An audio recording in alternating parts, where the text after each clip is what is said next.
আমার বন্ধুগণ, একটু কান লাগাবেন, মনোযোগ দিয়ে শুনবেন।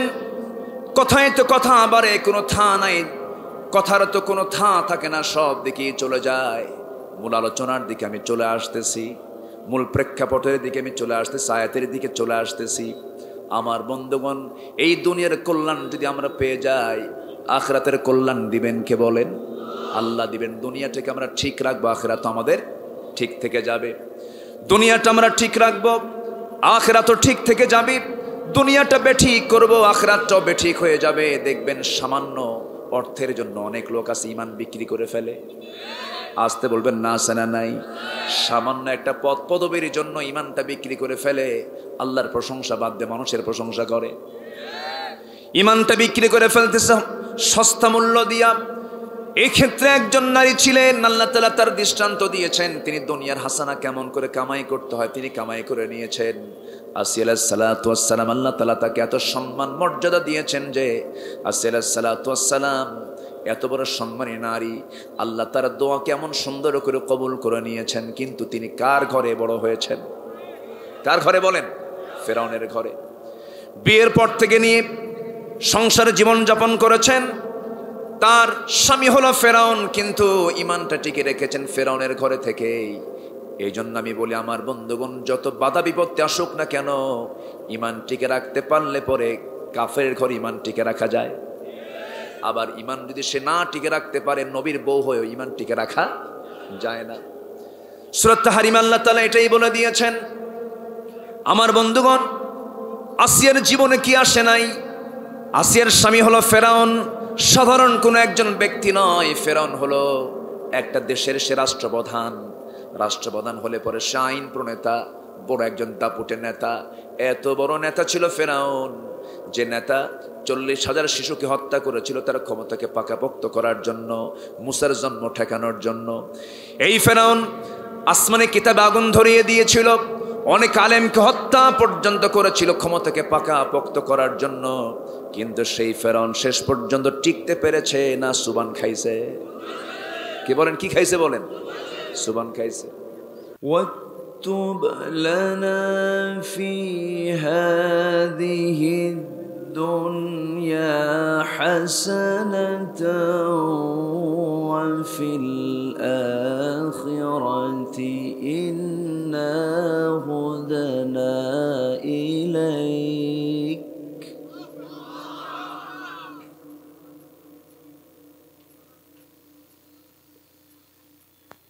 قال عذابي أصيب به من أشاء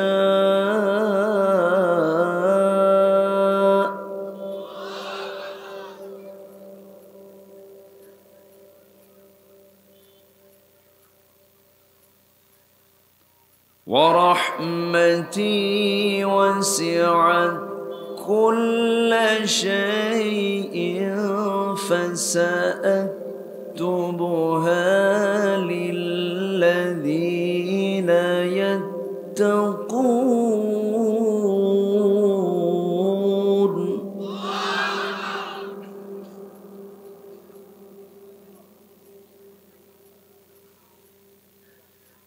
للذين يتقون ويؤتون الزكاة والذين هم بآياتنا يؤمنون.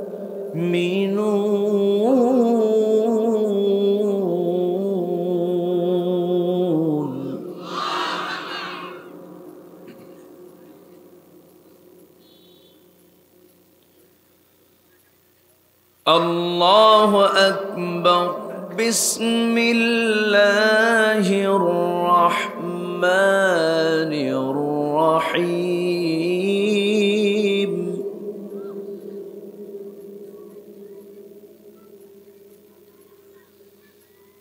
إن الله وملائكته يصلون على النبي يا أيها الذين آمنوا صلوا عليه وسلموا تسليما اللهم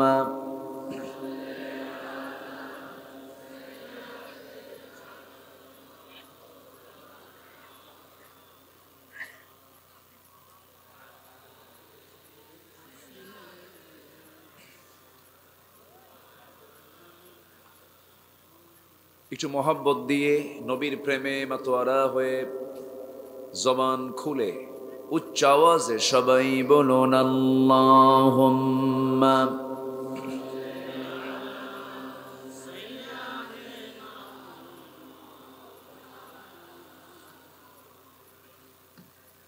ওয়া আলা আলি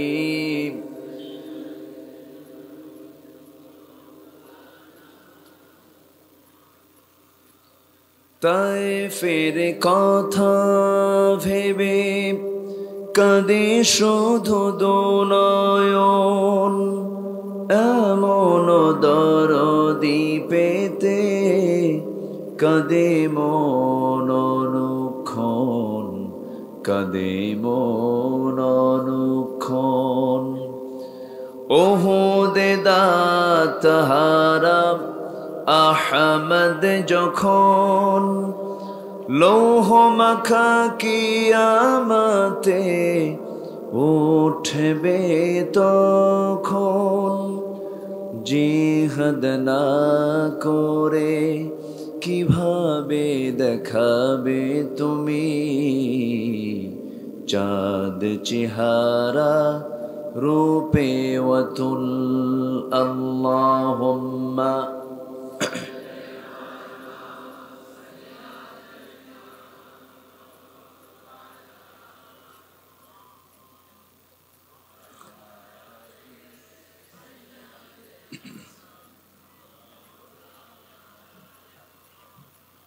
সবাই বলুন বালাগাল উলা বিকামালিহি কাশাফাত তুজা বিজামালিহি হাসুনাত জামিউ খিসালিহি সাল্লু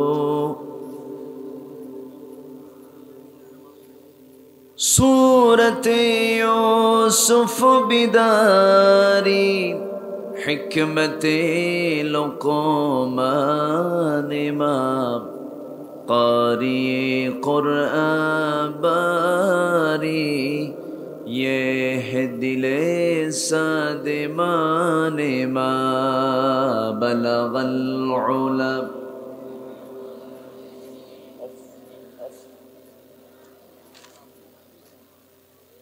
حسنت جميع خصاله سلوا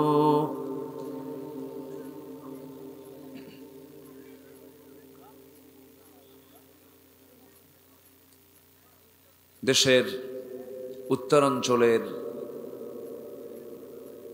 রংপুর জেলার মিঠাপুকুর উপজেলার পূর্ব বুজরুক হরিপুর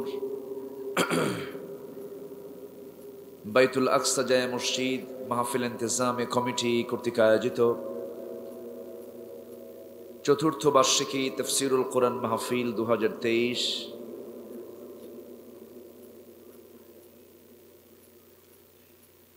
মাহফিল কমিটি কর্তৃক আয়োজিত আজকের এই মহৎ আয়োজনের সম্মানিত সুযোগ্য সভাপতি, আজকের মাহফিলের বরেণ্য সাহেবে সদর জনাব মাওলানা মিজানুর রহমান, অধ্যক্ষ ইমাদপুর সিনিয়র ফাজিল মাদ্রাসা, আজকের মাহফিলের বরেণ্য প্রধান অতিথি বিশিষ্ট রাজনীতিবিদ জনাব আনোয়ার হোসেন মিলু সাহেব,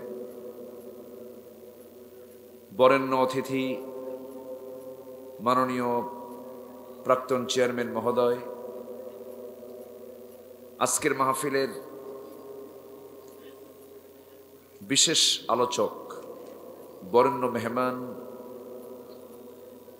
আমার অত্যন্ত কাছের নন্দিত আলেমে দ্বীন মুফতি আখিরুজ্জামান আজাদি হাফিজাহুল্লাহ, উপস্থিত হাজরাত উলামায়ে কেরাম, ফদলায়ে ইজাম, সুশীল সমাজ, জাতির শ্রেষ্ঠ সন্তান শিক্ষক মণ্ডলী, জাতির বিবেক সাংবাদিক বৃন্দ, সামনে উপস্থিত দূরে কাছের বিভিন্ন স্থান থেকে ছুটে আসা কালেমার ঝান্ডাবাহী, তাওহীদের পতাকাবাহী, দ্বীন ইসলামের নরসারদুল বীর মুজাহিদ, প্রাণ প্রিয় সম্মানিত দ্বীনি ভাইরা, আড়ালে বসে আছেন শ্রদ্ধেয়া সম্মানিতা মা বোনেরা, আলোচনার সূচনায় আনুষ্ঠানিকতার মধ্য দিয়ে আমার পক্ষ থেকে আবারও দিল খোলা সালাম, আসসালামু আলাইকুম ওয়া রাহমাতুল্লাহি ওয়া বারাকাতুহু। সবাই কেমন আছেন? আমাকেও প্রশ্ন করলেন। আল্লাহ তাআলা আমাকে আপনার মতোই আপনার কাতারেই রেখেছেন, বলছি আলহামদুলিল্লাহ। আমরা আসতে পেরেছি আজকে সুন্দর এমন একটি জান্নাতি পরিবেশে। মাহফিল কমিটির সিদ্ধান্ত ছিল মাহফিল একদিন হবে, কিন্তু মাহফিল আল্লাহ তাআলা দুদিন কবুল করে নিয়েছেন না?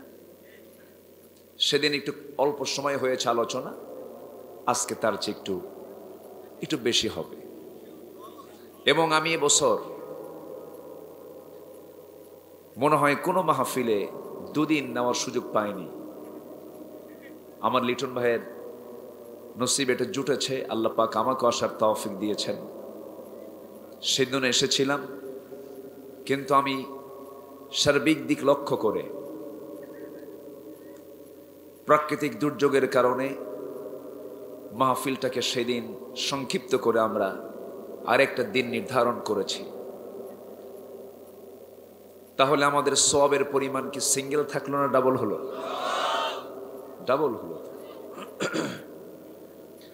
আমরা আসতে পেরেছি জান্নাতের টুকরায়, বসতে পেরেছি রহমতের জালসায়, শুকরিয়া আদায় করছি সেই মহান রবের শানে, বলছি আলহামদুলিল্লাহ।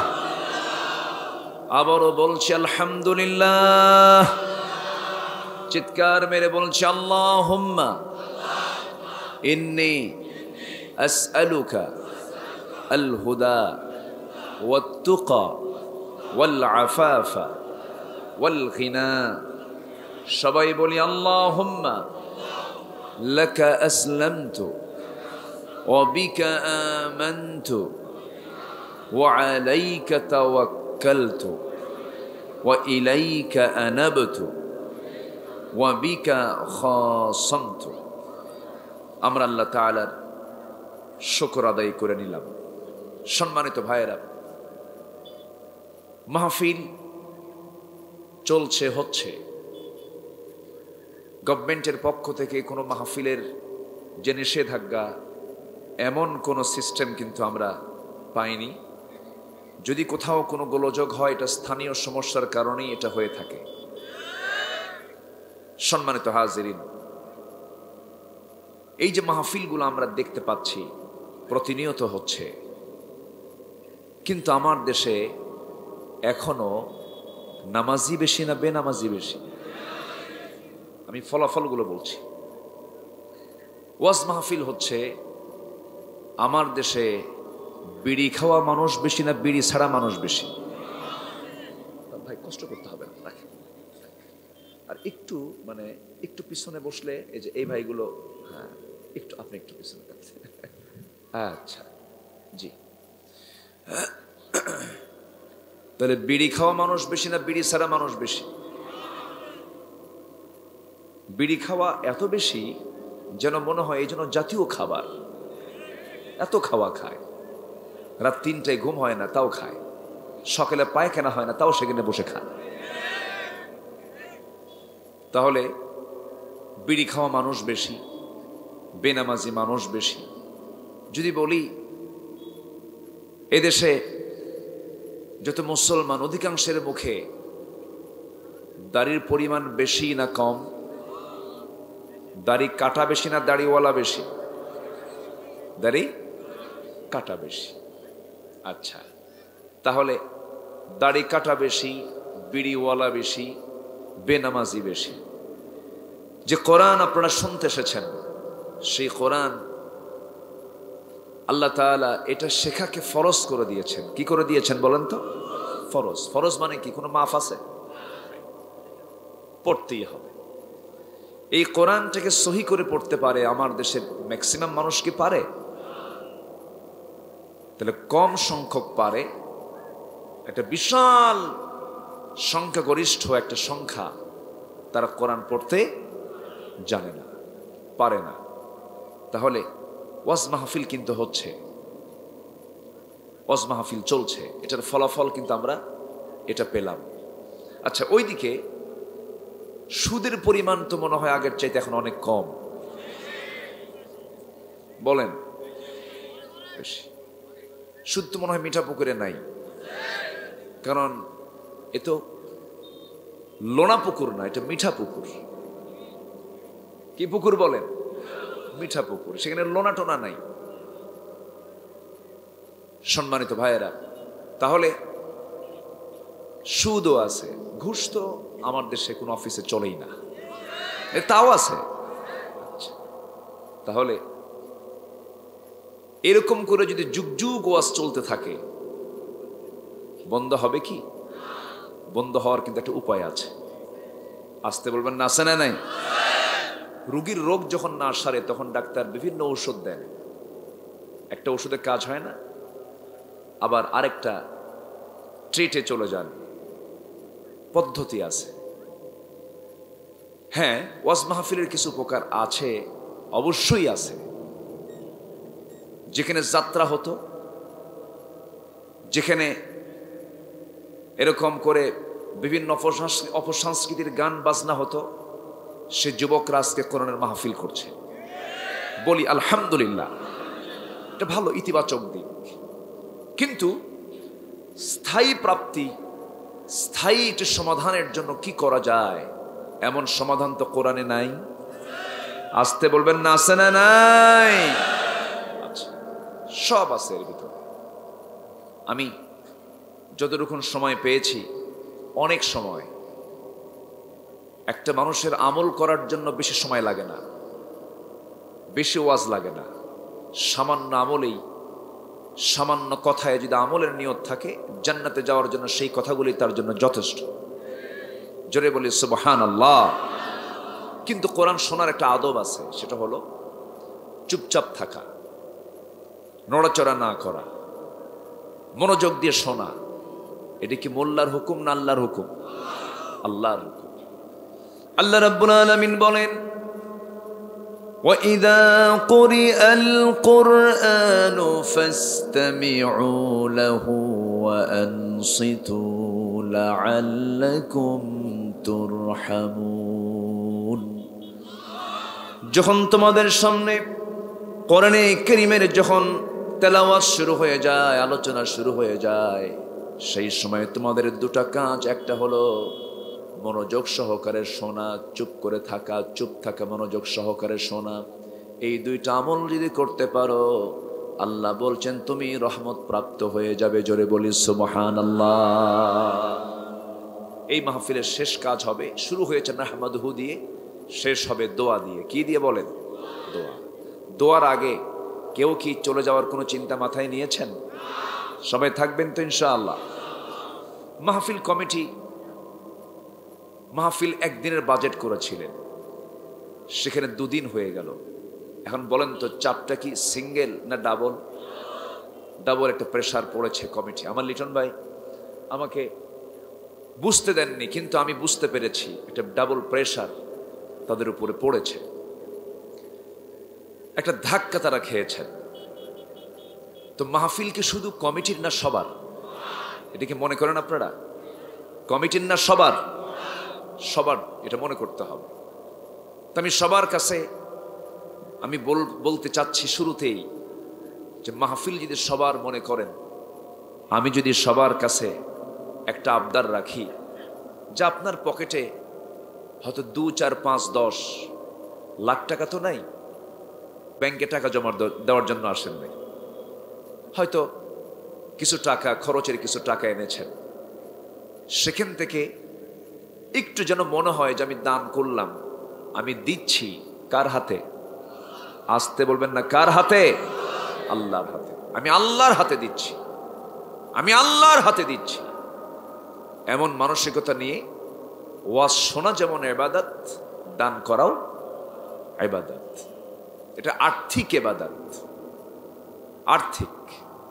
তো আমি সবার কাছে শুরুতে একটু দাবি করব, মাহফিল কমিটির দিকে তাকিয়ে যদি ভলেন্টিয়ার মাহফিল কমিটির ভাইয়েরা যদি আপনার হাতের কাছে যায়, রাগ করবেন? আমি চাচ্ছি এটা আগেই শেষ হয়ে যাক, আমি যেন একটা সাইড হয়ে যেন আলোচনা করতে পারি।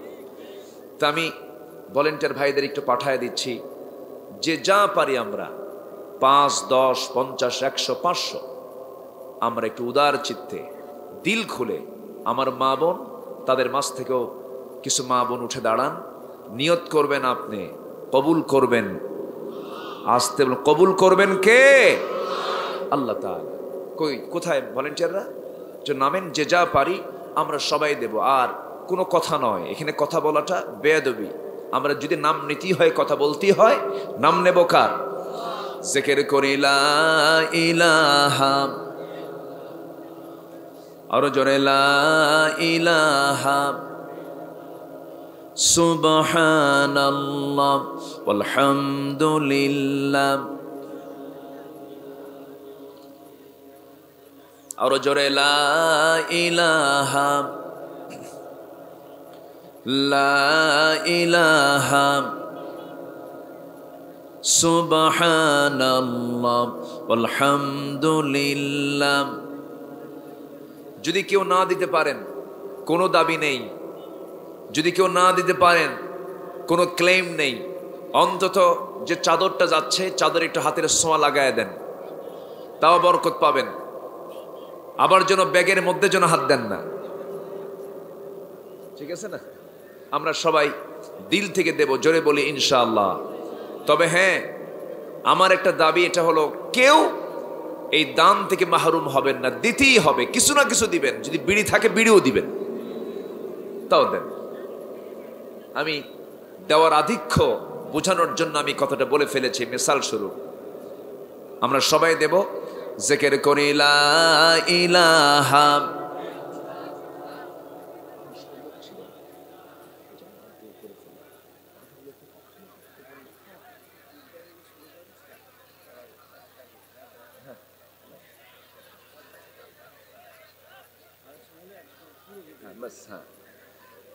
সম্মানিত ভাইয়ের, আমি কিন্তু কথা বলতে বলিনি।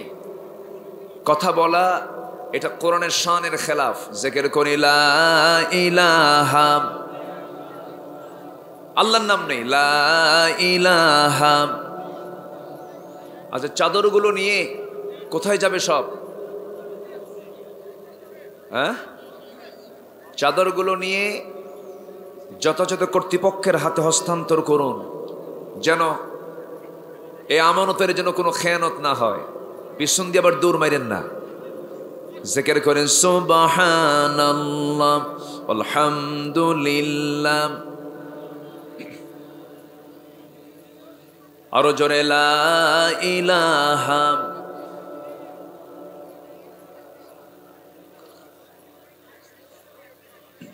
আরো জোরে লা ইলাহা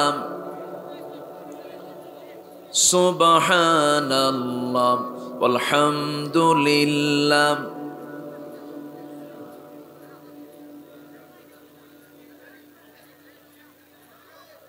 2 থেকে 3 মিনিট আমরা সবাই দেব ইনশাআল্লাহ। আমার মা বোন, আমি আজকে দেখতে চাই পুরুষের চাইতে মেয়েরাই আমার বিশ্বাস দানের দিকে অগ্রসর হবে ইনশাআল্লাহ।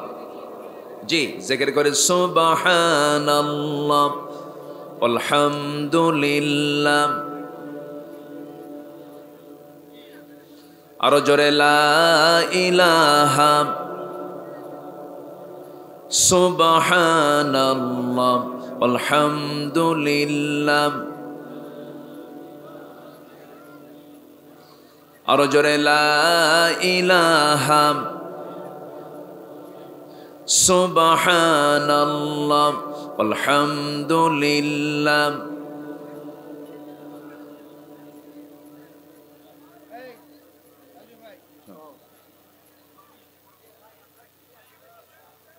যে আমরা যে যা পারি দিয়ে ফেলি দ্রুত গতিতে, মাহফিলের শৃঙ্খলার বিপরীত যেন কোনো আচরণ প্রকাশ না পায়। মাহফিলের সৌন্দর্য রক্ষার্থে আমি সবার দৃষ্টি আকর্ষণ করছি। জিকির করেন সুবহানাল্লাহ। আমার বাম পাশে নিচে যেন মাহফিলের পরিবেশ নষ্ট না হয়, জাস্ট এখানে জমা করে রাখেন। আমি আবার যেন আলোচনায় ফিরে যেতে পারি, যেন কোনো কথা না হয় মঞ্চে, এদিকেও খেয়াল করার চেষ্টা করবেন। যে আসুন আমরা ধীরে ধীরে এখন আলোচনার দিকে চলে যাচ্ছি। আমরা চাইব কার কাছে? আসতে বলবেন না, চাইব কার কাছে? আল্লাহর কাছে। যে লিটন ভাই, আমার মনে হয় যে কোনো একটা চাদরের ভিতরে একসঙ্গে একটু জমা করে একটু দূরে কোথাও রাখলে ভালো হয়, তাহলে আমি আর আলোচনায় কোনো বিঘ্ন হবে না। জি আসুন, এই যে হাজার হাজার মানুষ এসেছে কোরআনের কিছু খোরাক নিতে, আমরা খোরাক নিতে এসেছি আমলের নিয়ত ছাড়া না সহ? কি আমলের নিয়ত ছাড়া না সহ? মাহফিল কবুল হবে যদি আমলের নিয়ত থাকে। অনেকে ওয়াজ শোনে, ওয়াজে কান্দে, দিলটা নরম হয়। হুজুর ফজর নামাজ যখন বলি, হুজুর পানি খুব ঠান্ডা, তাহলে কি ফলাফল হলো বলেন তো? ফলাফল হলো না। আমরা এসেছি যা শুনবো আমরা আমল করব। জোরে বলি ইনশাআল্লাহ। জি, ভলেন্টিয়ার যারা আছেন, জনগণের দেওয়া, দ্বীনি ভাইদের বন্ধের দেওয়া আমানত নির্দিষ্ট জায়গায় হস্তান্তর করুন। করেই আলোচনার মূল, মাহফিলের মূল যে পর্ব, মাহফিলের আলোচনার এই পরিবেশে সবাই অংশগ্রহণ করুন সম্মানিত ভাইয়েরা। তাহলে আমরা ওয়াজ শুনছি, কিন্তু আমলগুলো যাচ্ছে কোথায়? আমল তো নাই। আমাদের আমল দরকার আগে না ওয়াজ শোনা আগে দরকার? আগে আমলের চিন্তা না মাথায় নেওয়া দরকার। আল্লাহ রাব্বুল আলামিন এই ব্যাপারে এক জায়গায় বলছেন, ইয়া আইয়ুহাল্লাযীনা আমানু লিমা তাকুলুনা মা লা তাফআলুন। আল্লাহ বান্দাকে প্রশ্ন করে বলছেন, বান্দারে যা তুমি করো না তা তুমি বলতে যাও কেন? আল্লাহ আমল আগে দেখতে চান। আমলবিহীন কোনো ইমান আল্লাহর দরবারে পছন্দ হবে না। ইমানহীন আমলও পছন্দ হবে না। গোটা দুনিয়ার সবচেয়ে একজন ধনী একজন আছেন, বিল গেটস করেছে কি? তার সমস্ত সম্পত্তির বিশাল একটা অংশ সে সামাজিক সংগঠনকে দান করেছে, জনগণকে ওয়াকফ করে দিয়েছে। এই যে বিশাল একটা দান, তার এত বড় দান যে সে করলো, বিশাল তো সওয়াব পাওয়ার কথা, কিন্তু সে দান করেছে, আমল করেছে, কিন্তু তার মধ্যে কি নাই? ইমানটা নাই। আমার দেশে বহু ইমানদার আছেন, নামই হলো ইমান আলী। কি নাম? ইমান আলী, কিন্তু ফজর নামাজ পড়ে না, নাক ডেকে ঘুমায়। নাম হলো রমজান আলী, রমজান মাসে দুপুর বেলা ভাত খায়। নাম হলো আতর আলী, গোটা গায়ে গাজার গন্ধ আছে না নাই? কোন লাভ তো নাই। ইমান আলী নাম রেখে আপনি জান্নাত পাবেন না, রমজান আলী নাম রেখে আপনি জান্নাত পাবেন না। দুনিয়ার তালিকায় আপনার নামটা মুসলিম তালিকায় থাকতে পারে, কিন্তু আসল তালিকা কার হাতে আছে? আসতে বলবেন না, কার হাতে? এক বেচারি আইডি কার্ড করার জন্য নির্বাচন কমিশনে গেছে। তার নাম হলো তার নজিবুল্লাহ। তো যে নিবন্ধন করতে দিছে, তো কার্ড যেদিন সে তার হাতে পাবে, কার্ড নেওয়ার জন্য অফিসে গিয়ে দেখে, সে তার কার্ড উঠে দেখে তার নাম নজিবুল্লাহর জায়গায় হয়ে গেছে নাউজুবিল্লাহ। কি হয়ে আছে? নাউজুবিল্লাহ। তাহলে এখন বলেন, আমি আজকে দুনিয়াতে আমি জানি আমার বাপ মুসলমান, আমি মুসলমান, কিন্তু আল্লাহর তালিকায় যদি যে দেখি না আমি মুসলমান না, আমি মুসলমান হয়ে মরতে পারিনি। আপনার নিবন্ধনে থাকতে পারে, আপনার পাসপোর্টে থাকতে পারে, আপনার আইডি কার্ডে থাকতে পারে, কিন্তু আসল থাকা হলো কার তালিকায় থাকা? আসতে বলবেন না, কার তালিকায় থাকা? আল্লাহর তালিকায়। আল্লাহর তালিকায় থাকতে হবে সবার আগে। আমি যেন আল্লাহওয়ালা হতে পারি, আল্লাহ যেন আমার জন্য ব্যবস্থা করতে পারেন। এই পৃথিবীতে আমার আপনার ব্যবস্থা কেউ করবে না, এখনো কেউ করতে পারে না। আমার প্রাণ যিনি সঞ্চার করেছেন তিনি আমার কে? আমার চোখ চালান কে? আমার কান চালান কে? আমার জিহ্বা চালান কে? এমনকি মাথার চুল গজায়, এটাও কার নির্দেশে গজায় বলেন? একই চামড়া, মাথায় চুল গজায়, তালুতে চুল গজায় না। এগুলো কারো ইঙ্গিতে চলে না, একমাত্র ইঙ্গিত চলে কার? আসতে বলবেন না, কার?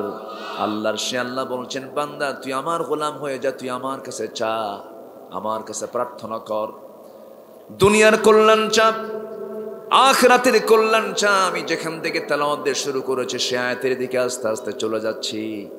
এই জায়গায় একজন পয়গম্বর আল্লাহর কাছে একটা দোয়া করেছেন, সেই দোয়াটা কোরআনে কোট করা হয়েছে। সেই পয়গম্বরটা এমন একজন পয়গম্বর, খুব দামি পয়গম্বর, আল্লাহ তাআলা যাকে তাওরাত কিতাব দান করেছিলেন। ফেরাউনকে মোকাবেলা করার জন্য তাকে দুনিয়াতে পাঠানো হয়েছিল, এবং আল্লাহ রাব্বুল আলামিন তাকে এত সম্মান মর্যাদা দিয়েছেন যে আল্লাহ রাব্বুল আলামিন কোন পয়গম্বরের সঙ্গে সরাসরি কথা বলেন নাই, কিন্তু কথা বলেছেন সেই পয়গম্বরের সাথে। সেই পয়গম্বরটার নাম কি বলেন? এত তাড়াতাড়ি বললেন? বাড়ি কি আশেপাশে নাকি? আশেপাশেও তো না, কিন্তু আমাদের আশপাশ কেন, আমাদের হৃদয়ে তিনি আছেন। আলহামদুলিল্লাহ বলেন। মুসা আলাইহিস সালাতু ওয়াস সালাম আল্লাহর খুব পছন্দের গোলাম ছিলেন, বান্দা ছিলেন। আল্লাহ তাকে খুব মহব্বত করতেন, এবং মুসা আলাইহিস সালাম আল্লাহর সঙ্গে তার ডাইরেক্ট কানেকশন ছিল। ওয়া কাল্লামাল্লাহু মুসা তাকলিমা। আল্লাহর সঙ্গে তিনি ডাইরেক্ট কথোপকথন করেছেন। মাঝে মাঝে প্রশ্ন করতেন, যা মনে হতো তাই বলে ফেলতেন। একদিন বলেই ফেলছেন, আল্লাহ একটা প্রশ্ন করি। কি প্রশ্ন? আল্লাহ আমি তোমাকে দেখতে চাই। আল্লাহ বললেন, লেন তারানি, আমাকে দেখতে পাবে না। কিন্তু মুসা যা বলতেন কইরা ছাড়তেন। আল্লাহ বলেন, যতবার তুমি না বলবে আমি ততবার হ্যাঁ বলবো, দেখবই তোমাকে। আল্লাহ বলেন, তুর পাহাড়ে আসো। 40 দিন 40 রাত তুর পাহাড়ে তিনি সময় নিয়ে চলে গেলেন আল্লাহকে দেখার জন্য। এত বড় নবী হওয়ার পরও তিনি কি দুনিয়াতে আল্লাহকে দেখতে পেয়েছেন নাকি? আসতে দেখতে পেয়েছেন নাকি? আজকের সমাজের কিছু নাস্তিকরা বলে, যে আল্লাহকে দেখি না সে আল্লাহকে মানবো কেন? আছে না? আমার দেশেও কিন্তু আছে। এরা আবার টুপিও পড়ে। এদের নির্বাচন আসতেছে, টুপি লাগাবে, আর আমাদেরকে বলে ধর্ম ব্যবসায়ী নাকি আমরা। যারা 24 ঘন্টা টুপি নিয়ে থাকে তারা কি সিনেমা হলে যেতে পারে? বলেন। যারা মাথায় টুপি পড়ে থাকে, যারা 5 ওয়াক্ত নামাজ পড়ে, তারা কি প্রকৃত টুপিওয়ালা দাড়িওয়ালা লোক কি কখনো মদের আসরে বসতে পারে? আর মাঝে মাঝে যখন টুপি পড়ে, কথা বোঝেন নাই? তাহলে ধর্ম ব্যবসা কি কারা? মাঝে মাঝে লাগায়, মাঝে মাঝে কি সারা জীবন সিনেমার অভিনয় করে, আবার মাঝে মাঝে যায় আবার মসজিদে টুপি লাগায় দাঁড়ায়, ওখানে খুতবা দেয়। একই ব্যক্তি মসজিদ কমিটির সভাপতি, আবার সে আবার যাত্রা কমিটির সভাপতি। এরকম ডাবল স্ট্যান্ডার্ড নীতি নিয়ে যারাই চলতে চায় এদের ঠিকানা হলো জাহান্নাম।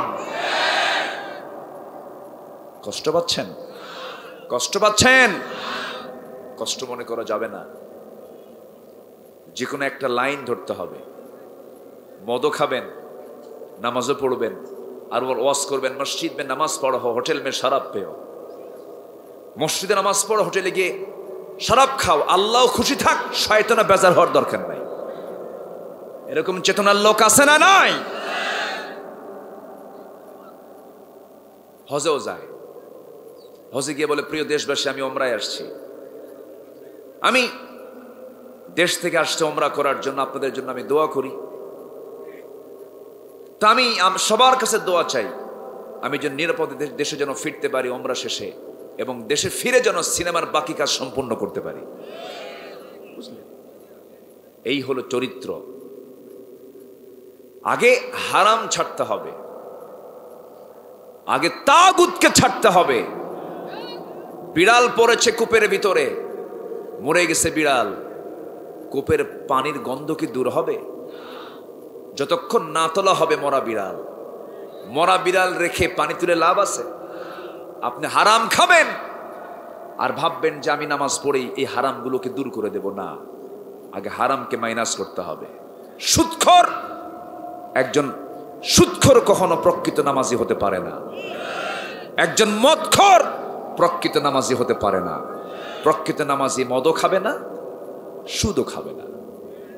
কষ্ট পাচ্ছেন নাকি আপনারা? একটু শক্ত কথা হয়ে যাচ্ছে মনে হয়, কিন্তু উপায় তো নাই। আমাকে বলতেই হবে, আমাকে বলতেই হবে। দুনিয়াতে একটু অসুবিধা হোক, কিন্তু আখেরাতে আপনার মামলা আমি খেতে পারবো না। এতগুলো মানুষ আসছেন, আমার মুখ থেকে আমি কথা গোপন করব, আপনি ধরবেন না কিয়ামতের দিন? ধরে ফেলবেন। এজন্য আমাকে কিছু কথা শক্ত হলেও বলতে হবে, কারণ কথা যেটা হক হয় সেটা একটু শক্তই হয়। একটু আমার দিকে তাকান। তাহলে আমরা দুনিয়ার কল্যাণ চাই না অকল্যাণ চাই?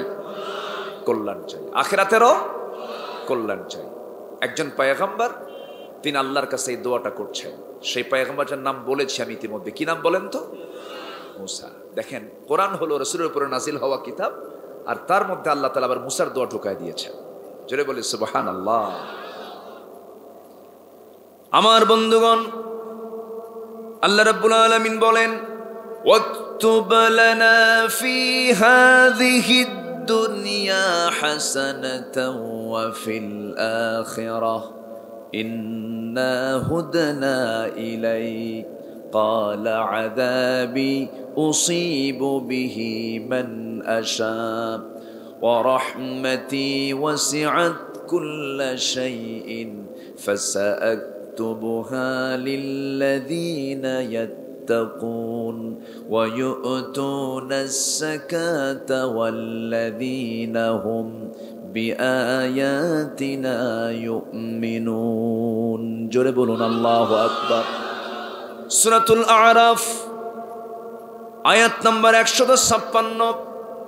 মুসা আলাইহিস সালাতু ওয়াস সালাম বলেছেন, আল্লাহ তুমি আমাদের জন্য লিখিত করে দাও, আমাদের জন্য বাস্তবায়ন করে দাও। এই দুনিয়াটা আমাদের জন্য কল্যাণময় করে দাও, আখিরাতটাও কল্যাণময় করে দাও।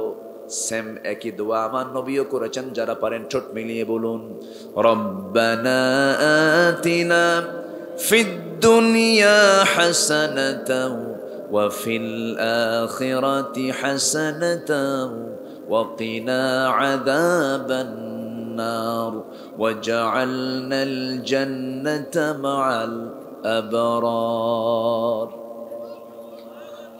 এত সুন্দর দোয়া। দুনিয়ার কল্যাণটা কি, দুনিয়ার হাসানাটা কি, এটার ব্যাখ্যায় বহু তাফসীর কারক বিভিন্ন ব্যাখ্যা করেছেন। আচ্ছা, আমার কথা কি বিরক্ত হচ্ছেন নাকি আপনারা? আমি একটু কোরআনকে সামনে রেখেই কথা বলি সব সময়ের জন্য। আমি চেষ্টা করি আয়াতের আলোচনার ভিতরে বেশি করে আয়াত দেওয়ার জন্য, হাদিস ঢুকানোর জন্য। কারণ সবচেয়ে শ্রেষ্ঠ কথা কার কথা? আসতে বলবেন না, কার কথা? আমার দেশে বহু আলোচক আছে, 2 ঘন্টা 3 ঘন্টা 4 ঘন্টা ওয়াজ করে, কিন্তু একটা আয়াতও নাই, হাদিসও নাই। আছে না? বক্তাও কান্দে, শ্রোতাও কান্দে। ওয়াজের পরে যখন বলা হয় ওয়াজ শুনলা কি, হুজুর কানলাম তো ঠিকই, কিন্তু বুঝি নাই কিছুই। এমন ওয়াজ আমরা শুনে কি লাভ হবে আমাদের? সিনেমা দেখেও তো মানুষ কান্দে, কান্দে না? বুঝে শুনে কাঁদতে হবে, বুঝে শুনে কোরআনটাকে মানতে হবে। আমার বন্ধুগণ, একটু কান লাগাবেন। দুনিয়ার হাসানাটা কি, দুনিয়ার কল্যাণটা কি? আমার বন্ধুগণ, হাজার হাজার কোটি টাকার মালিক হলেই কি দুনিয়ার কল্যাণ হয় নাকি? কোটি টাকার মালিক, কিন্তু সন্তানটার দিকে তাকায় দেখে সন্তান ইয়াবা খায়, বাবা খায়। কি খায়? বাবা খায়। সন্তানটা বাবা খায়া বাবার সামনে পিস্তলটা উঁচু করে বলে, বেশি কথা বলবি না, খায়া ফালাবো। সিনেমা দেখে খায়া ফালাবো, খাইছি তোরে। আমার দেশের সিনেমার নামগুলো দেখছেন, খাইছি তোরে। সেন্সর বোর্ড এগুলো পারমিশন দিয়ে দেয়। যুবকের চরিত্র ভালো হবে কেমনে? হাজার দিন ওয়াজ করে আপনি বেপর্দা বন্ধ করতে পারবেন না, কারণ যত ক্যাম্পাস, সমস্ত ক্যাম্পাসের সামনে হয়ে গেছে সব নোংরা প্রেমের আড্ডাখানা। আমি কি ভুল বলছি নাকি? কোন সচেতন বাবা তার মেয়েকে নিয়ে কোনো ক্যাম্পাসের সামনে ঘুরতে পারবেন না। আমি কি ভুল বলছি? লজ্জার কথা এটা। আমার দেশের মেয়েরা হবে রাবেয়ার মতো, আসিয়ার মতো, আয়েশার মতো, ফাতিমার মতো, খাদিজার মতো। আজকে আমার দেশের মা বোনরা ক্যাম্পাসের সামনে উলঙ্গ, প্রায় উলঙ্গ, গায়ে কোনো কাপড় চোপড়ও নাই। কুত্তারও একটা লজ্জা থাকে। কুত্তা কার্তিক মাস ছাড়া অন্য মাসে ঠিকঠাক থাকে, এদের 12 মাস। রাগ করতেছেন নাকি আপনি? ক্যাম্পাসের সামনে যুবক যুবতী, কপত কপতি, জোড়ায় জোড়ায়, গাছের গোড়ায় গোড়ায়, গাছের সিপাই সিপাই, দেওয়ালের কোনায় কোনায় দুজন দুজন বসে সারাদিন বুকে বুক মিলে, হাতে হাত মিলে, উরুতে মাথা রেখে, তুমি আমার আমি তোমার। আমি কি ভুল বলতেছি? এগুলো আছে না নাই? তারা কি এগুলোকে আড়ালে করে না, প্রকাশ্যই করছে? কে দেখে? আল্লাহ দেখে। আল্লাহ তো দেখেনি, সবাই দেখে। আমরা দেখছি, কিন্তু কিছু বলি আমরা, কিছু বলি আমরা। যারা বলার ক্ষমতা রাখে তারাও তো কিছু কয় না। পাশে দাঁড়ায় থেকে লাঠি একখান নিয়ে বলে, ভালো করে প্রেম করো, আমরা পাহারা দিচ্ছি, করো। প্রগতি, প্রগতি, এগুলো কি প্রগতি? উন্নতি এগুলো। এই থামেন, আমার ওয়াজ করতে দেন। সম্মানিত ভাইয়েরা, আজকে আমাদের সামনে এই সমস্ত দৃশ্যগুলো দেখে আমাদের কাছে মানে খারাপও লাগে না, ব্যালেন্স হয়ে গেছে। কোন এক বাবা তার মেয়েকে বিয়ে দিচ্ছে ঢাকার ট্যানারির এলাকায়। ট্যানারিতে দেশের সব চামড়া শিল্পগুলো ওখানে চলে যায়। প্রচন্ড গন্ধ, আপনারা গেছেন কিনা জানি না, ওই এলাকায় ঢোকা যায় না, প্রচন্ড গন্ধ। পুরান ঢাকা, হাজারীবাগ। আচ্ছা, তো মেয়ে বিয়ে দেওয়ার পর মেয়েকে উঠায় নিয়ে চলে গেছে শ্বশুর বাড়ির লোকজন। পরের দিন সকালবেলা ফোন দিয়ে বলে, আব্বা এমন জায়গায় বিয়ে দিছো, থাকাই তো কঠিন, নিঃশ্বাসই নিতে পারতেছে, তাড়াতাড়ি নিয়ে যাও আমার। মা একটু কষ্ট করে থাক, নতুন বিয়ে হয়েছে, 2 সপ্তাহ পর আমি তোকে নিয়ে আসবো। 2 সপ্তাহ পর বাবা মেয়েকে ফোন দিয়ে বলছে, মা আমি আসতেছি তোকে নেওয়ার জন্য। বাবা আর আসার দরকার নাই, এই গন্ধ না এখন খুব ভাল লাগে। কথা বলেন নাই? যে গন্ধ সহ্য করার মতো নয়, নাকে নিতে নিতে নিতে নিতে সেই গন্ধই হয়ে গেছে এখন ভালো গন্ধ। চোখের সামনে আমরা এই নোংরা দৃশ্যগুলো দেখছি, কিছু কি বলি আমরা? তাহলে আসলে কি এটা অন্যায় নয়? শুধু কি অন্যায় না বড় অন্যায়? শুধু অন্যায় না বড় অন্যায়? ছোট্ট একটি ইতিহাস মনে পড়লো আমার। কোন এক সাহাবী যুদ্ধে যাবেন, পরিবার আছে মদিনায়, মুহাজির সাহাবী সাঈদ মুহাজির। রাসূল এক আনসার সাহাবীকে বলেন, আনসার সালাবা, তুমি আমার মুহাজির বাড়ির সবকিছু তুমি কন্ট্রোল করবে, তোমাকে কেয়ারটেকার বানায় দিলাম, এই বাড়ির বাজার সদাই সবকিছু তুমি খেয়াল করবে, আমি সাইদকে নিয়ে যুদ্ধে যাচ্ছি। আমার নবীজি দায়িত্ব দিলেন, দায়িত্ব দিয়ে সাইদ মুহাজির বাড়িওয়ালাকে সঙ্গে করে নিয়ে জিহাদে ঝাঁপিয়ে পড়লেন। এইদিকে আনসারের সাহাবী সালাবা করলেন কি, দায়িত্ব পালন করার মধ্য দিয়ে তার একটা মিস্টেক হয়ে গেল। সেই ভুলটা হলো, ওই বাড়িওয়ালার স্ত্রী যখন হঠাৎ করে বাইরে বের হয়েছেন, সালাবা আনসারি করলেন কি, চট করে নিজের যৌবনকে কন্ট্রোল করতে না পেরে তার সুন্দর হাতের দিকে তার হাতটা চাপায়া ধরলেন। হাতটা এরকম করে শক্ত করে চাপায়া ধরেছেন, সঙ্গে সঙ্গেই ওই মহিলা সাহাবী ঝ্যাংটা মেরে হাতটা সরাইয়া দিয়ে বলছে, সালাবা তুমি আমার হাত যে ধরতে আসলে, তুমি কি জানো তুমি কিন্তু রাসূলুল্লাহর সাহাবী? একজন ভুল করলেন, আরেকজন সতর্ক করলেন।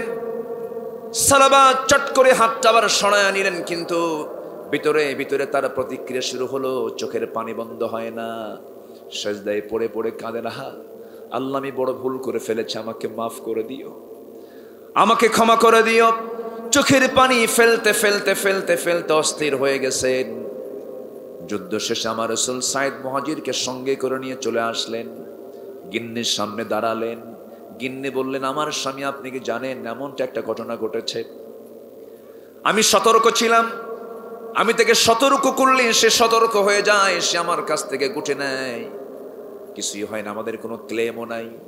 নবীর কাছে গিয়ে সাহাবী নবীর কাছে গিয়ে কথা যখন বলে ফেলেন এবং বলে ফেলেন, হুজুর কোনো শাস্তির ব্যবস্থা করার দরকার নাই, আমরা তাকে মাফ করে দিয়েছি।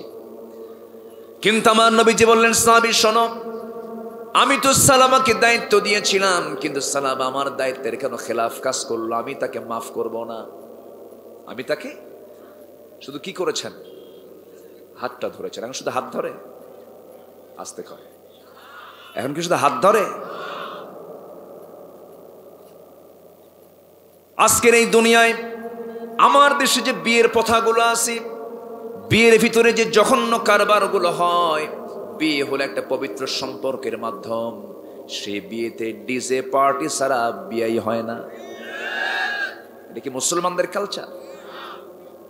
গায়ে হলুদ ছাড়া বিয়ে হয় না, হারাম। এগুলো কি বলেন? বিয়ের গোসল দেয় ভাবিরা, কারা? ভাবিরা না, এটা তো সুন্নত, তাই না? এটা ভাবিরা গোসল করে তো সুন্নত, আদরের দেবর তো, ওই যে বক্তা হলে যা হয়, বুঝেন না? কি সুন্দর একটা ভাষা বলে ফেল। বিয়ের গোসল দেয় ভাবিরা, অথচ স্বামী মারা গেলে বউকে গোসল করতে দেয় না, অথচ সেটাই হলো জায়েজ কাজ। স্বামী মারা গেছেন, বউ তার স্বামীকে গোসল করাতে পারবেন, কোনো সমস্যা নাই, ওটাকে বাধা দেয়। অথচ বিয়ে করবে দেবর, ভাবিরা তার গোসল করায় দিচ্ছে অবলীলায়, আমরা দেখছি, আমরা কেউ কিছু বলছি না। এগুলো কথা কি বলার দরকার আছে? বিয়ে করলেন আপনি, বিয়ের অনুষ্ঠানে আপনার হাত ধুয়ে দিবে আপনার শালি, শালি হাত ধুয়ে দেয়, শালি হাত ধোয় না, শালি হাত ধুয়ে দেয়। বউকে কোলে করে ঘরে নিয়ে আসে আপনার ছোট ভাই, কি আছে? আছে, এগুলো আছে কেন?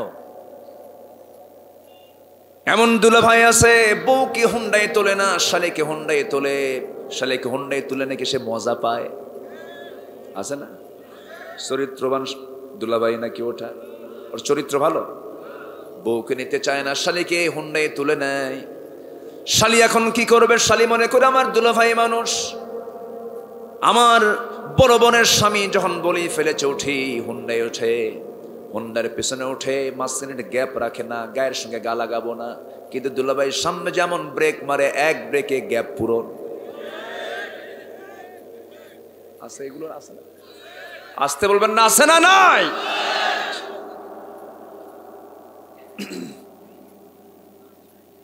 এইগুলো দৃশ্যগুলো আমাদের চোখের সামনে আমরা অবলীলায় দেখতে পাচ্ছি, সব এগুলো দেখতে পেতেছি। অথচ আজকের সমাজে বিয়েটা কঠিন হয়ে গেছে, জেনাটা সহজ হয়ে গেছে।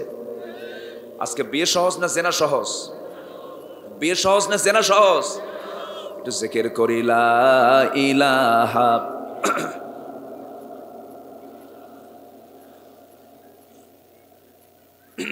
লা ইলাহা, আরো জোরে লা ইলাহা, লা ইলাহা ইল্লাল্লাহু মুহাম্মাদুর রাসূলুল্লাহ সাল্লাল্লাহু। বিয়ের কথা কে বলেছেন? বিয়ে করো, কার হুকুম? বিয়ে করা কি কি ফতুয়া দিল? বিয়ে করা কি?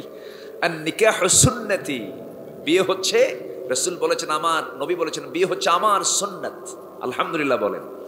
কিন্তু কোন কোন সময় কিছু কিছু যুবকের জন্য বিয়ে করা ফরজ হয়ে যায়, আবার কিছু কিছু সময় কিছু কিছু যুবকের জন্য বিয়ে করা হারাম হয়ে যায়। কথা কি বুঝতেছেন আপনারা? আচ্ছা, এগুলো কথা কি বলার প্রয়োজন আছে না? আচ্ছা, বিয়ে কখন ফরজ হয়? যখন খালি আকাম কুকাম করে বেড়ায়, তখন বিয়ে করা কি বলেন? ফরজ। বিয়ে করতে চায় না, বিয়ের সম্পর্ক যৌবনের সাথে না ক্যারিয়ারের সাথে? বলেন, যৌবনের সাথে না ক্যারিয়ারের সাথে? কিন্তু এখন লাগাইছে কিসের সাথে? ক্যারিয়ারের সাথে। আরে এমএ পাস হলোই না, চাকরি হলো না, কিসের বিয়া? আছে কিনা? আছে কিনা বলেন, আছে কিনা বলেন? তাহলে বিয়ের সম্পর্ক যৌবনের সাথে না ক্যারিয়ারের সাথে? যৌবনের সাথে। যুবক, তোমার যৌবনের দাম অনেক, তোমার যৌবনকে তুমি কন্ট্রোল করবা, আল্লাহ তোমাকে আরশ আজিমের ছায়ায় জায়গা দিয়ে দিবেন।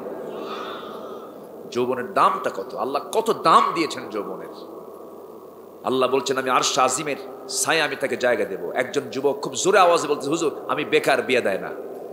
একজন কইছে ওই থেকে বলছে, একজন শুনছে আমি, হুজুর বেকার, সে বিয়ে করবো কেমনে?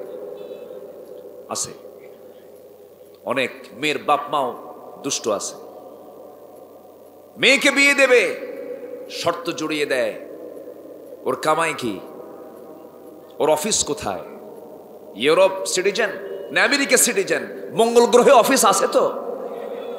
কি কথা কি বুঝতেছেন আপনারা? মানে দুনিয়ার অফিস হবে না, মঙ্গল গ্রহ লাগবে। আমি কি অবাস্তব বলছি না বাস্তব বলছি? কোন টাকা পয়সাওয়ালার সাথে বিয়ে দিয়ে আপনার মেয়েকে আপনি সুখী করতে পারবেন না। সুখী বানাতে হলে নামাজি, পরহেজগার, দাড়িওয়ালা, তাহাজ্জুদ গুজার যুবকের সঙ্গে মেয়েকে বিয়ে দেন, জান্নাতের পরিবেশ পেয়ে যাবেন। উকতুব লানা ফি হাদিহি দুনিয়া হাসানা, দুনিয়ার কল্যাণ পেয়ে যাবে। জোরে বলেন সুবহানাল্লাহ।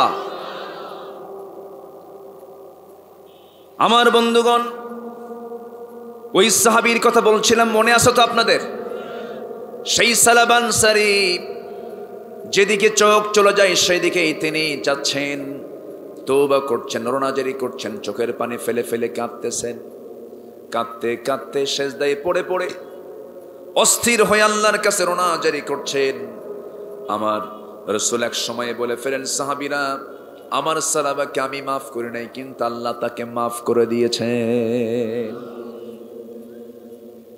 সাইয়েদনা ওমর ফারুক তাকে খুঁজতে বেরোলেন, পাহাড়ি একটা গর্তের ভিতরে সেই সালাবা সেজদায় পড়ে পড়ে কাঁদে। শুধু একটা ভুল করেছেন। তিনি কি করেছেন? একটা মেয়ের হাত চেপে ধরেছেন। যুবক, জিনা যে কত বড় মারাত্মক অপরাধ, কত বড় গুনার কাজ। ওয়ালা তাকরাবুজ জিনা ইন্নাহু কানা ফাহিশাতাও ওয়া সাআ সাবিলা, নিকৃষ্ট পথ এটা, জিনার নিকটই যাবা না। পর্দার হুকুমটা আল্লাহ রাব্বুল আলামিন আগে দিয়েছেন নারীকে না পুরুষকে? বলেন, পর্দার হুকুমটা আগে দিয়েছেন নারীকে না পুরুষকে? বলেন, পুরুষকে। পুরুষকে। ইয়াগুদ্দু মিন আবসারিহিম ওয়া ইয়াহফাযু ফুরুজাহুম, আগে পুরুষ পর্দা অবলম্বন করবে। কিন্তু এর মানে কিন্তু আবার বোরকা পরা না। আমার দেশে কিন্তু বোরকা পরেও কিছু আসামি অ্যারেস্ট হয়। ওই যে করোনা, কি রাশেদ না নাম, কি নাম, সাতক্ষীরা যে গ্রেফতার হলো, যে করোনার সার্টিফিকেট দিল যে, হ্যাঁ হ্যাঁ, ও শাহেদ। এই তো দেখেন, এখানে অনেক সাংবাদিক আছে তো, করোনার শাহেদ সাতক্ষীরায় যায় বোরকা পরে বসে আছে। এই কি পর্দা করছে দেখছেন আপনি? আমার বন্ধুগণ, পর্দাটা কাকে বলে? বোরকা পরলেই পর্দা হয় না, আবার বোরকা পরলে আপনি পর্দাশীলা হতে পারবেন না। মা, পর্দাটা হলো সেই পর্দা যে পর্দার মধ্য দিয়ে সে চোখের হেফাজত করতে পারবে, কানের হেফাজত করতে পারবে, চোখ দিয়ে যে হারাম কিছু দেখবে না, কান দিয়ে যে হারাম কিছু শুনবে না। এটাই হলো অরিজিন পর্দা। পর্দা অবলম্বন করবো আমরা, জোরে বলি ইনশাআল্লাহ। পোশাকের ক্ষেত্রে পুরুষের সতর হলো নাভি থেকে হাঁটুর নিচ পর্যন্ত, এটা হলো সতর, পুরুষের জন্য ঢাকা ফরজ। আর মেয়েদের জন্য আল্লাহ তাআলা বডি স্ট্রাকচার বুঝে বলেছেন, একটা নারীর জন্য মাথার চুল থেকে শুরু করে নিয়া পার গোড়ালি পর্যন্ত সব সতর করে দিয়েছেন কে? আসতে বলবেন না কে? যদিও মুখটা বের করার জন্য ইসলাম অনুমোদন দিয়েছে, মেয়েরা মুখ বের করতে পারে, তবে ফিতনার আশঙ্কা হলে পরে মুখও বের করতে পারবে না, কারণ মুখের ভিতরেই আছে চোখ, এই মুখে আছে নাক, এই মুখে আছে মুখ। তিনটেই প্রয়োজনীয় জিনিস। মুখ দিয়ে খেতে হয়, নাক দিয়ে শ্বাস নিতে হয়, চোখ দিয়া দেখতে হয়। এই জন্য মুখটাকে পর্দার আওতামুক্ত করা হয়েছে, সতরের আওতামুক্ত করা হয়েছে। কিন্তু ফিতনা থেকে বাঁচার জন্য মুখ ঢাকার দরকার আছে না নাই? আছে না নাই? একটু কান লাগাবেন, কথায় তো কথা চলে আসি, একটু মনোযোগ দিয়ে শুনবেন। ওই সালাম আনসারীর পক্ষে যখন আয়াত নাজিল হয়ে গেছে, আমার নবীজি বলছেন, ওমর আমার সাহাবীকে নিয়ে আসো। আমি তাকে মাফ করি নাই, কিন্তু আল্লাহ তাআলা তাকে মাফ করে দিয়েছেন। তওবা করলে মাফ চাবো আমরা, তওবা করলে আমাকে ক্ষমা করবেন কে? আসতে বলবেন না, কে ক্ষমা করবেন? আল্লাহ ক্ষমা করবেন। সেই সাহাবীকে ধরে সাইয়েদনা ওমর ফারুক তাকে নিয়ে চলে আসলেন। ফজরের সময় রাসূল নামাজ পড়া শুরু করেছেন।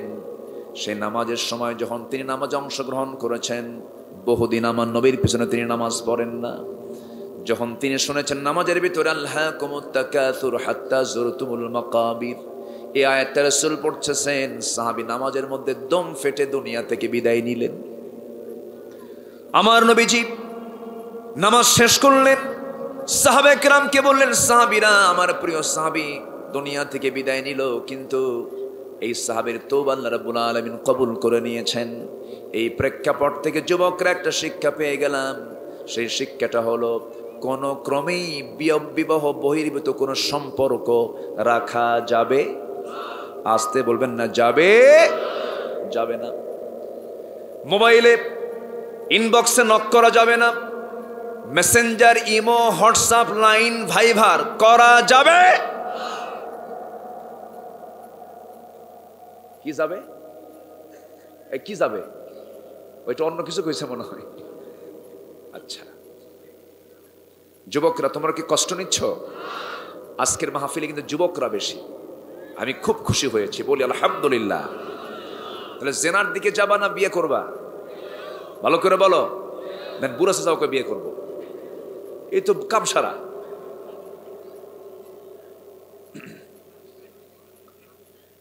আমার বন্ধুগণ, দুনিয়ার হাসানা হলো, এই দুনিয়াতে যদি কোনো মানুষ সুন্দর একজন চরিত্রবতী যদি বউ পেয়ে যায়, দুনিয়ার হাসানার মধ্যে একটা গুরুত্বপূর্ণ হাসানা এটা। যার বউটা ভালো সে বড় ভাগ্যবান, যার স্বামীটা ভালো সে বড় ভাগ্যবান।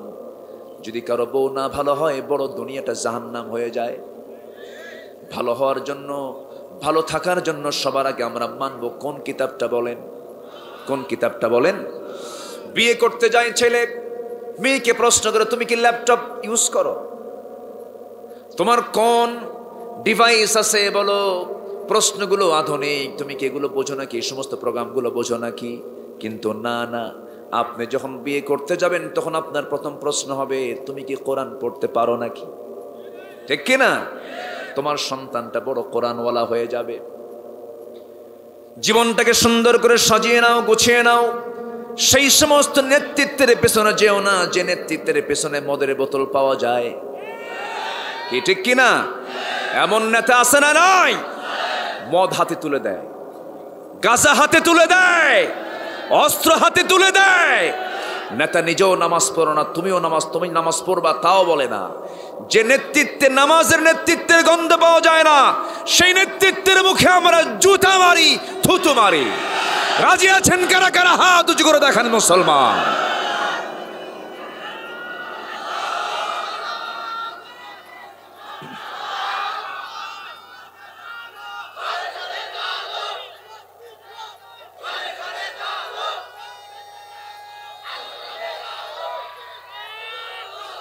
আল্লাহ কবুল করুন, জোরে বলি আমিন।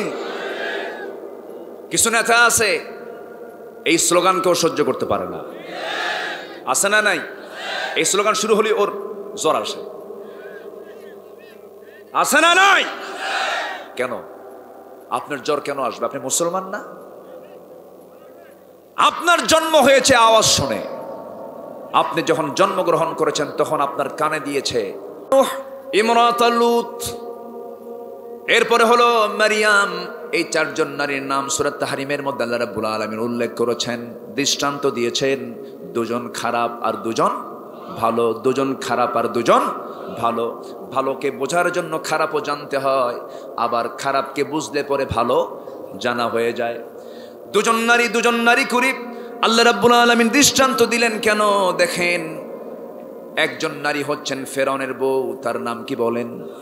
আসিয়া। এই আসিয়া ঈমান রেখেছেন কার ঘরে থেকে? বলেন, ঈমান টিকে রেখেছেন কার ঘরে থেকে? আর আরেকজন মহিলা হলো লূত আলাইহিস সালাতু ওয়াস সালামের স্ত্রী, নূহ আলাইহিস সালাতু ওয়াস সালামের স্ত্রী, সে হলো কাফ। এটা ভুয়া কথা। স্বামীর পায়ের তলে জুতা, কি আছে কোন? জুতার। মার পায়ের তলে জান্নাত। জোরে কোন সুবহানাল্লাহ। তাহলে আল্লাহ তাআলা দাম দিবেন, বলেন পুরুষকে বেশি না নারীকে বেশি? নারীকে বেশি দাম দিবেন। পুরুষের দাম নাই তা না, আছে, অবশ্যই আছে। পরিচালককে বলেন, পরিচালককে? পুরুষ। বুদ্ধি কার বেশি? আসতে কয়, আরো জোরে কোন? পুরুষের বুদ্ধি বেশি, পুরুষের বুদ্ধি বেশি। একটু কথা মনে পড়লো, আবার বলি, আরেক লাইনে চলে গেলাম। আজকে তো ওয়াজ শেষ হবে না দেখতেছি, চলতেই থাকবে, দেখা যাক। জোরে বলি ইনশাআল্লাহ। আসেন তো? আচ্ছা, সাইয়েদনা আলীর সময়, সাইয়েদনা আলী যখন খলিফাতুল মুসলিমিন, তার সময় দুই মহিলা একই ঘরের মধ্যে অবস্থান করছে রাতের বেলা। দুইজনের পেটেই সন্তান। আল্লাহর ফয়সালা, একই রাতেই দুইজনের পেট থেকেই দুটো সন্তান ডেলিভারি হয়ে গেছে। অন্ধকার তো, একটা ছেলে একটা মেয়ে। সকালবেলা ভোর হওয়ার সাথে সাথে দুজনই জানে কার ছেলে আর কার মেয়ে। লাগছে মারামারি, ছেলে নিয়ে। মেয়ে কেউ নেবে না। কথা কি বুঝতেছেন? কেটা আমি এই ছেলে আমার, কগে এই ছেলে আমার। চরম সমস্যা। এরকম সমস্যা একবার সুলাইমান ইসলামের সময় হয়েছিল।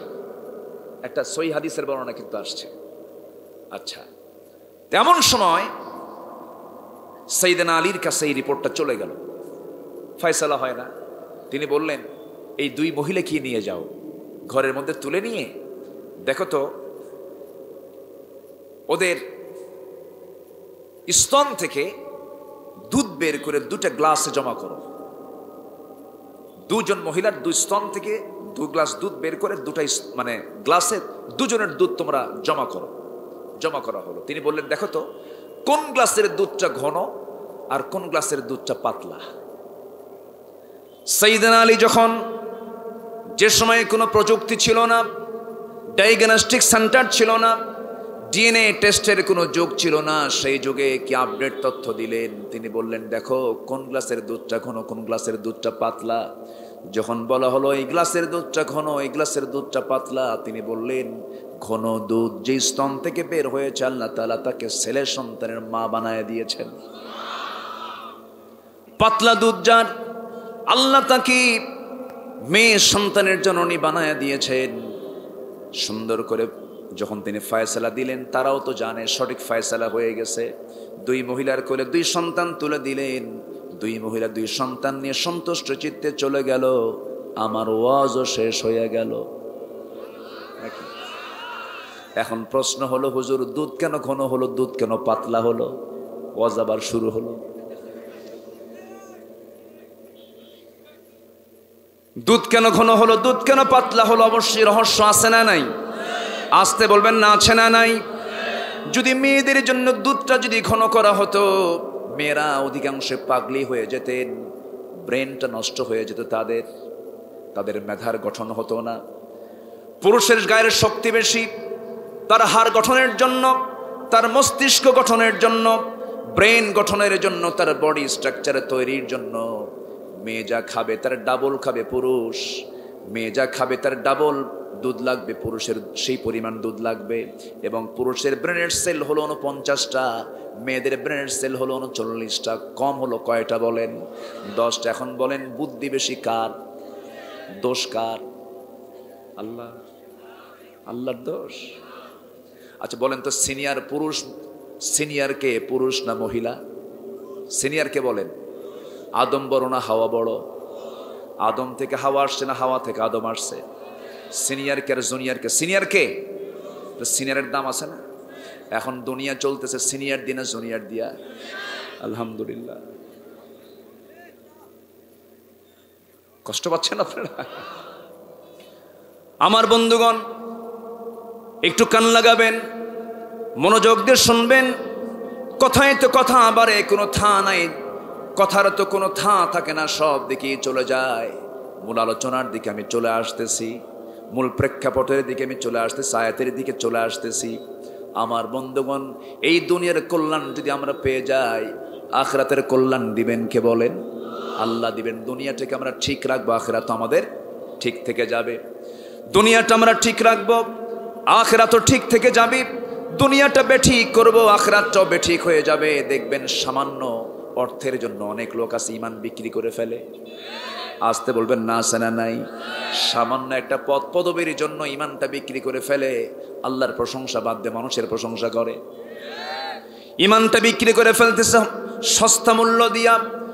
এই ক্ষেত্রে একজন নারী ছিলেন, আল্লাহ তাআলা তার দৃষ্টান্ত দিয়েছেন। তিনি দুনিয়ার হাসানা কেমন করে কামাই করতে হয় তিনি কামাই করে নিয়েছেন।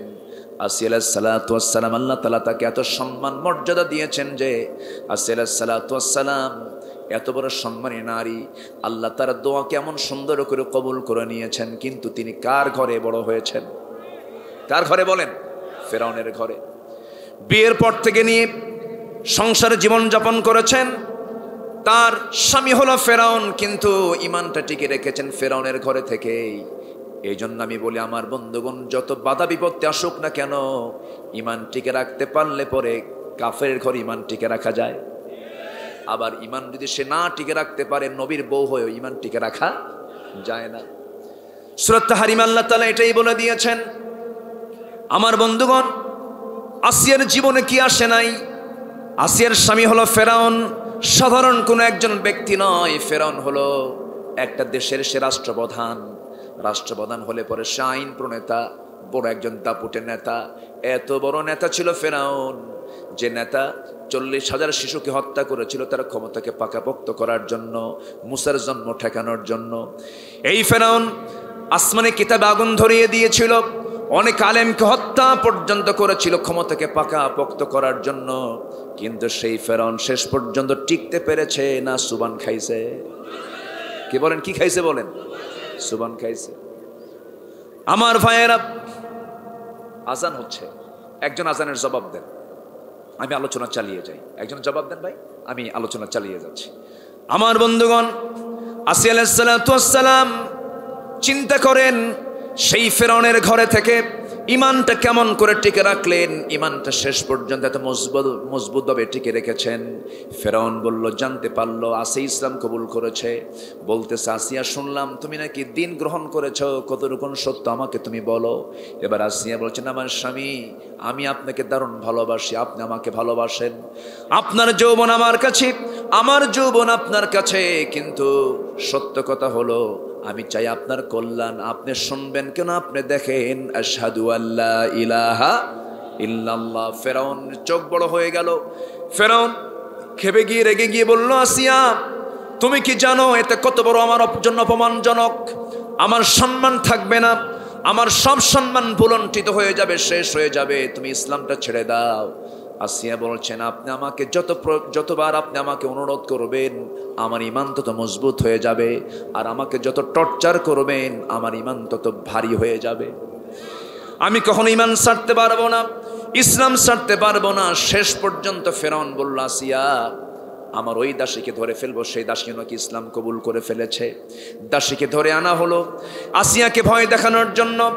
আসিয়ার চোখের সামনেই ফেরাউনের সেই দাসীকে ধরে দিন গ্রহণ করার জন্য হাতের মধ্যে পেরেক ঢুকালো, 2 হাতে 2 পেরেক ঢুকায়া, 2 পায়ে 2 পেরেক ঢুকায়া 4 হাত পা সোজা করে ধরে রেখে একটা করে অঙ্গ কেটে ফেলা হচ্ছে, রক্তাক্ত করা হচ্ছে। আর বলছে, আসিয়া তোমাকে এই কায়দায় দুনিয়া থেকে বিদায় করা হবে।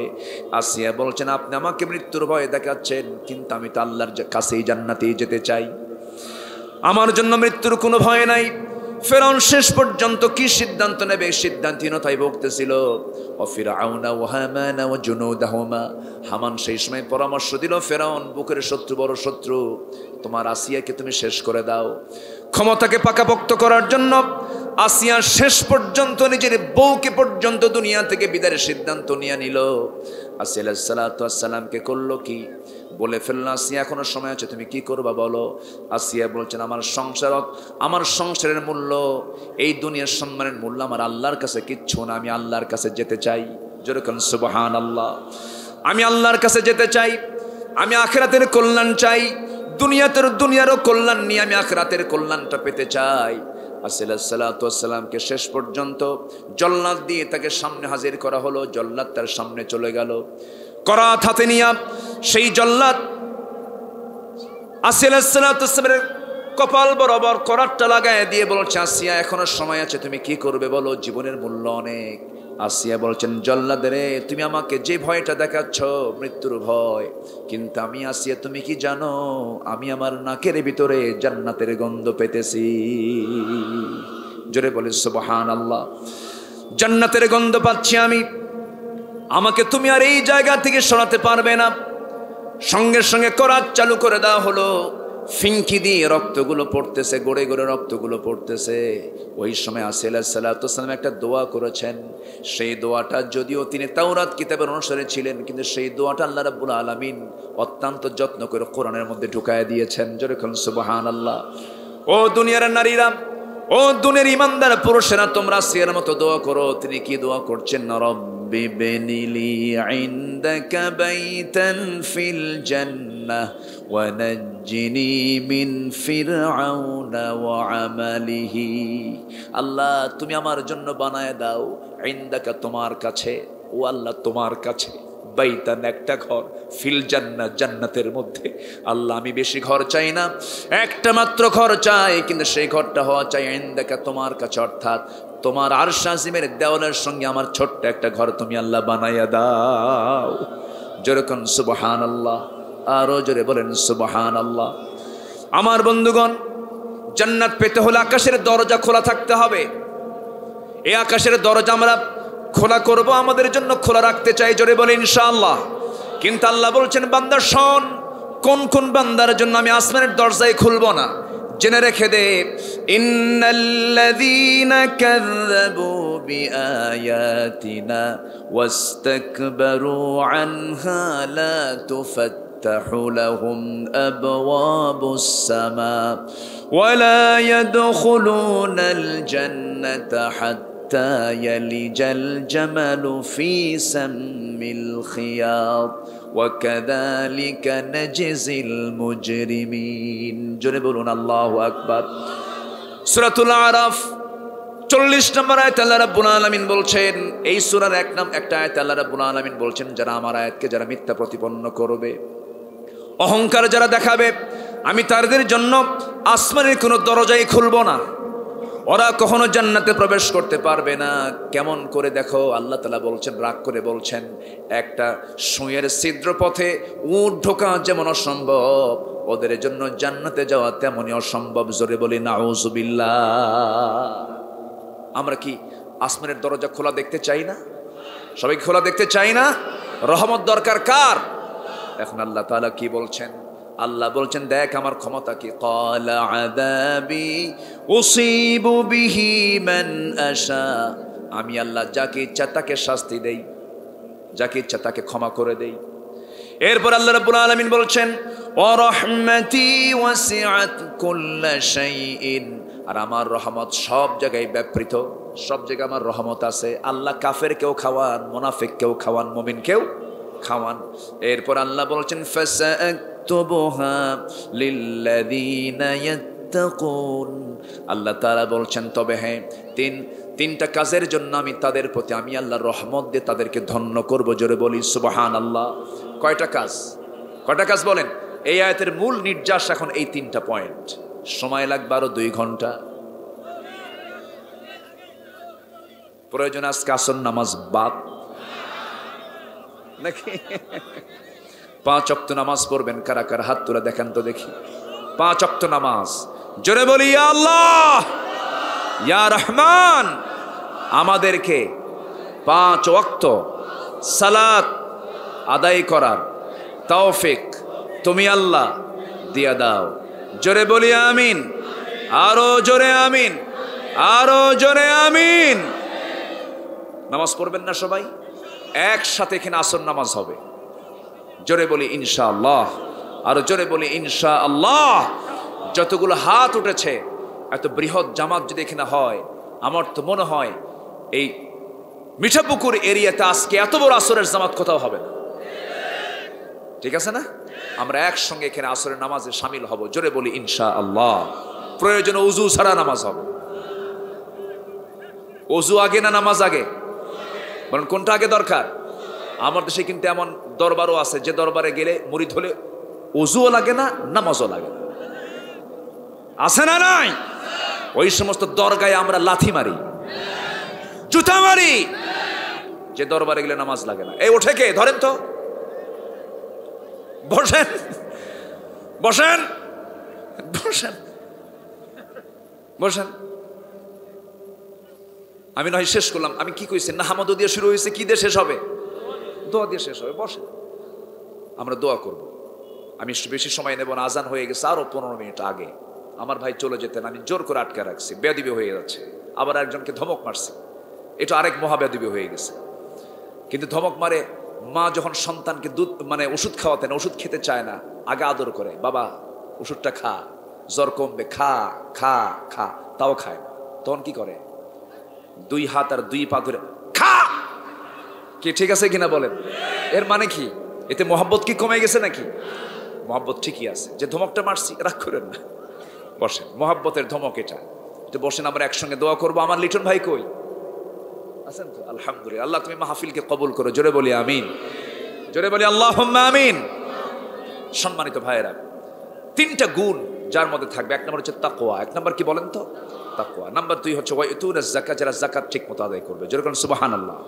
নাম্বার 3 হচ্ছে যারা আমার আয়াতের প্রতি যারা ঈমান আনবে। ওয়াল্লাযীনা হুম বিআয়াতিনা ইউমিনুন, আমার আয়াতের প্রতি যারা ঈমান আনবে, আমি তাদেরকে স্পেশাল আমি রহমত দিয়ে তাদেরকে বেষ্টন করে রাখবো। জোরে বলে সুবহানাল্লাহ। আল্লাহ কবুল করুন। অনেক সময় হয়ে গেল। আমি এসেছি এখানে 12:30টায়, আমি উঠতে চেয়েছি 1:30টায়, এখানে বসেছি 2টায়, উঠেছি 2:30টায়, প্রায় 4টা বেজে গেছে। আমি আরেকটু চালাতাম, কিন্তু আসরের সালাত খুব গুরুত্বপূর্ণ। নামাজ আগে দরকার না ওয়াজ আগে দরকার? নামাজ। আসুন আমরা নামাজের জন্য প্রস্তুতি নেব।